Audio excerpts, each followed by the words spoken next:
పరిశీలన తర్వాత 340 టీఎంసీలు నుండి 836 టీఎంసీ వరకు పెంచారు. అంటే 340 నుంచి 836 టీఎంసీ నీళ్లు తీసుకోవడానికి ఆలోచించారు. అంత పొటెన్షియల్ ఉందని ఆ రోజే అర్థమవుతుంది. ప్రాజెక్టు కోసం 13 ప్రాంతాలు ప్రతిపాదించి ఆఖరుకు ఇప్పుడున్న పోలవరం ఉన్న ప్రాంతాన్ని ఖరారు చేశారు. 47-48లో ప్రాజెక్టు విలువ 129 కోట్లుగా అంచనా వేసి ప్రాజెక్టు పేరును రామపాద సాగర్గా నామకరణం చేశారు. అప్పుడు ఎంత? 129. ఇప్పుడు ఎంత అవుతుంది? అక్కడికి 55,000కు అవుతుందా? ఎప్పుడు అవుతుంది? దేవునికే తెలియాలా. ఆ పరిస్థితి తీసుకొచ్చారు. మన సబ్సిక్వెంట్ దీంట్లో వెళ్దాం. నెక్స్ట్, ఇప్పుడు ప్రాజెక్టు మీద చూస్తే 194 టీఎంసీ నీరు నిల్వ ఉంటుంది. మరో 200 టీఎంసీ నీటిని గ్రావిటీతో మనం తీసిపోయే అవకాశం ఉంది. 7.2 లక్షల ఎకరాలకు సాగునీరు, 23.50 లక్షల ఎకరాల ఆయకట్టు స్థిరీకరణ, 28,50,000 జనాభాకు తాగునీరు, 960 మెగావాట్ల విద్యుత్ ఉత్పత్తి, వాటర్ టూరిజం, పరిశ్రమలు కూడా సమృద్ధిగా నీరిచ్చే అవకాశం వస్తుంది. ఇక్కడ ఒకసారి హిస్టరీ కూడా మనం పోవాల్సిన అవసరం ఉంది. ఇటీవల జరిగిన పరిణామాలన్నీ చూసిన తర్వాత 2004లో పోలవరాన్ని టెండర్ పిలిచారు.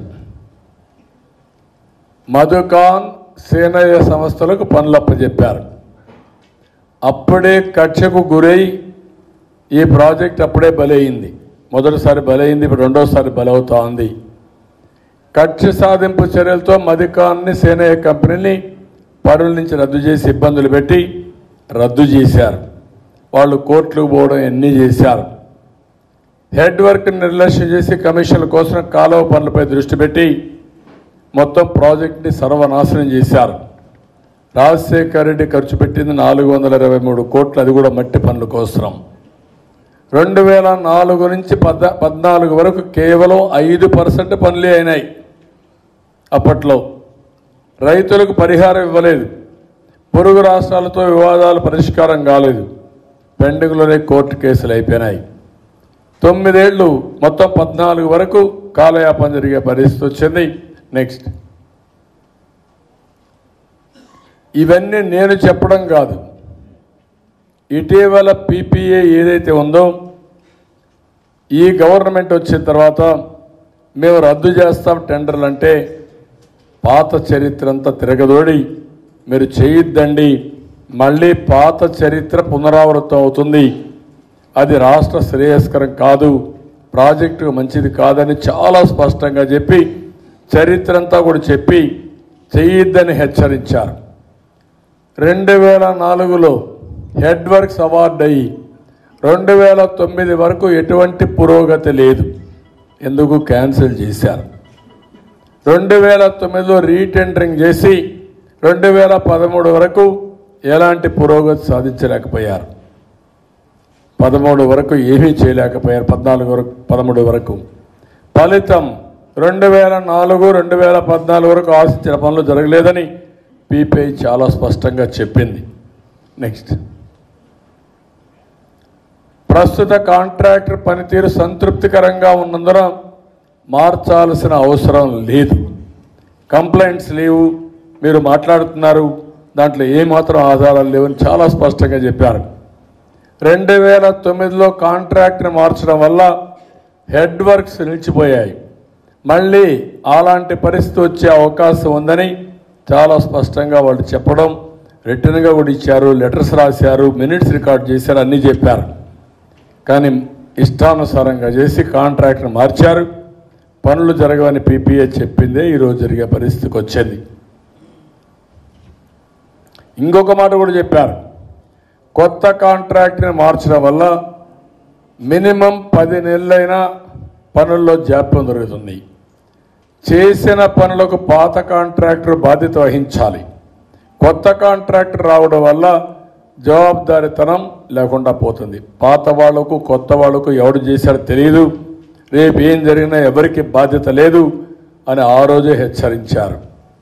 అయితే ఏమాత్రం పట్టించుకోలేదు కాబట్టి ఈరోజు ప్రాజెక్ట్ అగమ్య గోచరమయ్యే పరిస్థితి వచ్చింది. నెక్స్ట్ ఇంకొక పక్కన ఒక చరిత్రలో మీరు ఒకసారి చూస్తే ఒక వ్యక్తి మూర్ఖత్వంతో ఏం చేస్తారు, స్వార్థంతో శత్రుత్వంతో ఏం చేస్తారు, కొంతమంది ఏ విధంగా దీన్ని దూరదృష్టితో ఆలోచించి ఏం చేస్తారు. దీనికి ఒక ఉదాహరణ, నేను ముఖ్యమంత్రిగా ఎన్నికలు జరిగాయి. కంబైన్డ్ ఆంధ్రప్రదేశ్ అనేది రాష్ట్ర ఎన్నికలు జరిగాయి. తెలంగాణ ఆంధ్రప్రదేశ్ 2 రాష్ట్రాలకి 2వ తారీఖు నోటిఫికేషన్ వస్తుంది. 2 రాష్ట్రాలుగా ఆ రోజు నుంచి సపరేట్గా ఫంక్షన్ అవుతాయి. 25, 26 ప్రాంతాల్లో ప్రధానమంత్రి ప్రమాణ స్వీకారం చేశారు. నేను ఆ రోజు వారిని కలిసి ఈ 7 మండలాలు మాకు ఇవ్వకపోతే నేను ప్రమాణ స్వీకారం చేయను, చేసిన పోలవరం రాజు, దానివల్ల రాష్ట్రానికి తీవ్రమైన నష్టం జరుగుతుందంటే ప్రమాణ స్వీకారం ఆయన అవుతానే ఫస్ట్ క్యాబినెట్ అయినాక క్యాబినెట్లోనే పెట్టి ఆ 7 మండలాలు మనకి ఇచ్చిన తర్వాత పార్లమెంట్ సమావేశాలు పెట్టారు ఆర్డినెన్స్ ద్వారా ఇచ్చేసి. అది నా కమిట్మెంట్. ఈ ప్రాజెక్ట్ ఎట్టి పరిస్థితిలో సాధించాలనేది నా జీవితాశయంగా పెట్టుకొని రాత్రింబగుళ్ళు పనిచేసి అక్కడి నుంచే నాంది పలికాను. దానికి కారణం నా అనుభవం. నాకు ఈ ప్రాజెక్టు గురించి అవగాహన లేకపోతే నేను ప్రధానమంత్రిని అడిగే పరిస్థితి ఉండేది కాదు. నేను అడగకపోతే 7 మండలాలు వచ్చేటివి కాదు. 7 మండలాలు రాకపోతే ఈ ప్రాజెక్టు ఒక్క అంగుళం కూడా ముందుకు పోయేది కాదు.